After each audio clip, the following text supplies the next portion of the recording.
శ్రీ ప్రత్యంగరీ దేవి నమః. చాలామంది ఆడపిల్లలు ఇబ్బంది పడుతూ ఉంటారు.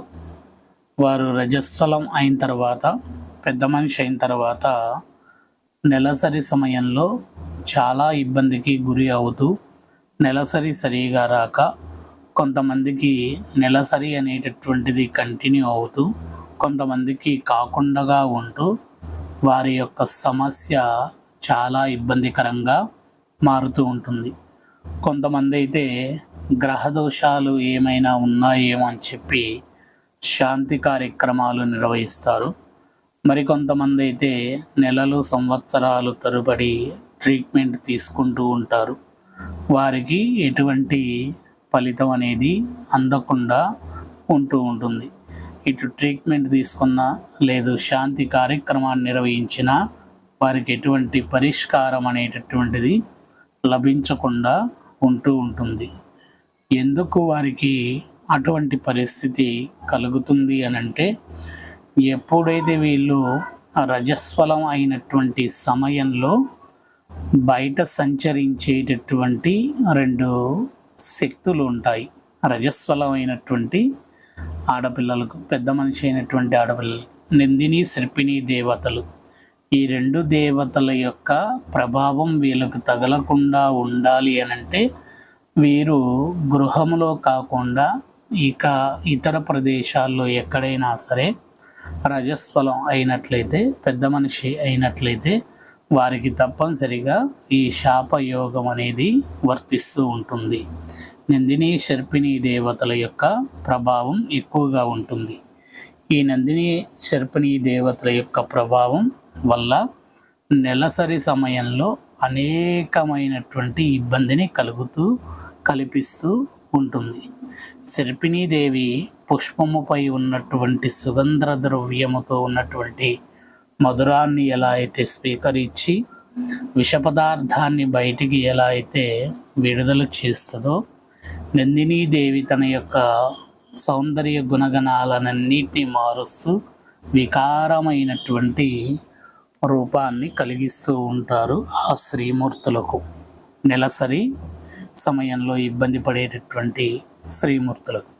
మరి ఈ ఇరుగురి దేవతల యొక్క సర్ప, నందిని, ఈ రెండు దోషాలని తొలగించుకోవాలి అనంటే మనకి ఒకే ఒక ప్రదేశము కామాఖ్యాదేవి దేవాలయం. గతంలో కూడా నేను ఒక వీడియోలో చెప్పాను, 26 విశిష్టతలతో కూడి ఉన్నటువంటి దేవాలయం కామాఖ్య దేవాలయం. 26 ద్వారపాలకులతో దేవాలయం చుట్టూ, దేవాలయ ప్రాంగణం మొత్తం కూడా వారు యోని దేవతకు యోని శక్తిగా వారు ఉంటూ ఉంటారు. ఇక్కడ చూపించేటటువంటి ఈ దేవతే నందిని సర్పిణి దేవతల యొక్క ఇరు దేవతల స్వరూపముతో ఉండేటటువంటి దేవత. ఈ దేవతకు ఇక్కడ నెలసరి సమయంలో ఎంతో ఇబ్బంది పడుతూ, కొంతమంది నెలసరి సమయంలో అంటూ ఉంటారు తెల్ల బట్ట వచ్చింది అనేటటువంటిది. అటువంటి సమస్యలు వీటన్నిటికీ పరిష్కారం లభించేటటువంటి ఏకైక ప్రదేశము యోని దేవత కామాఖ్యాదేవి. అక్కడ గనక ఈ నందిని సర్పిణి దేవతల యొక్క పూజా ప్రక్రియను నిర్వహించి, హోమాన్ని నిర్వహించి, వారిచ్చినటువంటి ఒక 4 ద్రవ్యాలను తెచ్చి నెలసరి సమయంలో వారు గనక స్థానాన్ని ఆచరించినట్లయితే ఇకపై వారికి నెలసరి సమయంలో ఎటువంటి సమస్య అనేది ఏర్పడదు. ఇది అక్కడికి వెళ్ళి చెయ్యాలి అన్నా కానీ, అక్కడికి వెళ్ళాలి అనే ఆలోచన కలిగినా కానీ, మనం ఫస్ట్ చేయాల్సినటువంటి విషయం ఏంటంటే, వెళ్ళాల్సినటువంటి నెల రోజులు 2 నెలల ముందు నుంచే మనం ఏదైనా సరే ఒక పుష్పానికి సంబంధించినటువంటి చెట్టు, అది ఏ పుష్పాలైనా కావచ్చు, మందారం కావచ్చు, చామంతి కావచ్చు, మల్లెపూ, గులాబీ, ఏదైనా సరే ఎటువంటి చెట్టు అయినా ఒక చెట్టుని తెచ్చి ఇంట్లో నాటి, నెలసరి వచ్చినటువంటి సమయంలో స్వయంగా వీరు వారి చేతుల మీదుగానే ఆ పుష్పాలను కట్ చేసి వారి దగ్గర ఉంచి అక్కడ స్టోర్ చేసి నెక్స్ట్ మంత్ లేదా ఆ తర్వాత మంత్ నెలసరి రాబోయే సమయానికి ముందు రోజు కానీ లేదా నెలసరి అయిపోయిన తర్వాత కానీ కామాఖ్యాదేవి దేవాలయం దగ్గర ఉండాలి. నెలసరి ముందు రోజు కానీ నెలసరి అయిపోయినాక కానీ వారు అక్కడ ఈ పూజను మాత్రమే నిర్వహిస్తారు. ఎందుకు అని అంటే రజస్వలం అయినటువంటి సమయంలో ఇంతకుముందు నేను ఒక విషయాన్ని చెప్పాను. ఒక గృహము తప్ప మిగిలిన ప్రదేశాల్లో స్కూల్లో కానీ బయట కానీ వేరొక ప్రాంతాల్లో కానీ రజస్వలం అయ్యిండ్రు అని అంటే కనుక వారికి తప్పనిసరిగా నందిని సర్పిణి యొక్క ప్రభావితమైనటువంటి గుణగణాలతో ఉన్నటువంటి దోషాలు వర్తిస్తూ ఉంటాయి. ఆ దోషాలు గుణగణాలు తొలగిపోవాలి అని అంటే ఎక్కడ ఏ దేవాలయంలో నిర్వహించాలి అన్నా కానీ వీరిరువురి యొక్క ప్రభావము తొలగిపోదు. తొలగిపోయేటటువంటి ప్రదేశము ఒకటే, కామాఖ్యాదేవి యోని దేవత. యోని దేవత యొక్క దేవాలయంలో ఉన్నటువంటి 26 విశిష్టమైన దేవతల్లో నందిని సర్పిణి దేవతల యొక్క కలయికతో ఉన్నటువంటి ఒక విగ్రహం దగ్గర మాత్రము ఈ పూజని నిర్వహిస్తూ ఉంటారు. ఆ పూజని ఎలా చేస్తారు అని అంటే కామాఖ్యాదేవి దేవాలయ ప్రాంగణంలోనే కొన్ని పుష్పాల చెట్లని పెంచుతూ ఉంటారు. ఆ పుష్పాల చెట్లలో మొగ్గగా ఉండి అప్పుడే వికసించబోయేటటువంటి కొన్ని పుష్పాలని ఎవరైతే ఈ రజస్వలముతో నెలసరి ఇబ్బందితో బాధపడుతున్న శ్రీమూర్తులు ఉంటారో వారిని పిలిచి 12 మొగ్గలని కోపిస్తారు. కోపించిన తర్వాత అదే చెట్టుకు సంబంధించినటువంటి నార అంటే దాని యొక్క తోలుతో ఉన్నటువంటి దారాన్ని ఇస్తారు. ఇచ్చిన తర్వాత దాన్ని దండలాగా కట్టమంటారు. కట్టిన తర్వాత ఆ పూజ నిర్వహించేటటువంటి ప్రదేశానికి తీసుకువెళ్ళి విగ్రహాన్ని శుభ్రంగా బ్రహ్మపుత్ర నది జలముతో శుద్ధిపరిచి ఆ విగ్రహాన్ని అలంకరించి ఈ పుష్పమాలను వేసి పూజా కార్యక్రమాన్ని ప్రారంభిస్తారు. అది ఎలా ప్రారంభిస్తారో మీకు తెలుసా?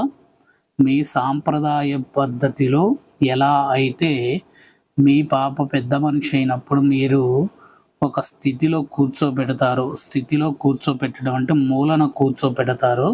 ఆ కూర్చోపెట్టిన తర్వాత మీ సాంప్రదాయం పద్ధతిగా మీరు ఆ పాపకు ఏమేమి సాంప్రదాయ ద్రవ్యాలతో ఉన్నటువంటి వస్త్రాలని అన్నీ ఇచ్చారో అటువంటి అన్నీ కూడా పూజ దగ్గర ఏర్పాటు చేసుకోవాలి.